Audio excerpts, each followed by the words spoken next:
Unai naiz, Begoñako Andra-Marin ikasketak 2013an amaitu nituen, amaitu ostean lehen aukera deitzen zen beka bat eskaini zidaten, eta beka horri esker Artxandapa ikastola ezagutu nuen.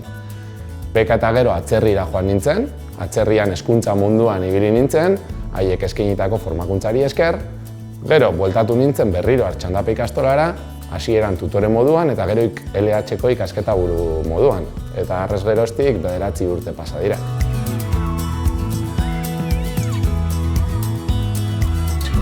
Artxandapen konturatu gara, Begoñako Andra-Mariren irakasleen perfilak bat egiten duela gure behar izanarekin.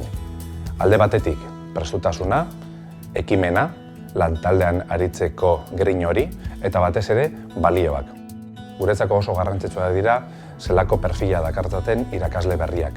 Eta Begoñako Andra-Mariren balio perfil hori bat dator gure ikastolarekin. Beste esparru bat izango litzateke gure ikastolako irakasleek hobekuntza esparru bat proposatzen dutenean bereganatzeko prestutasun hori. Eta ikusten dugu ikasle hauek motibatuta eta prest daudela.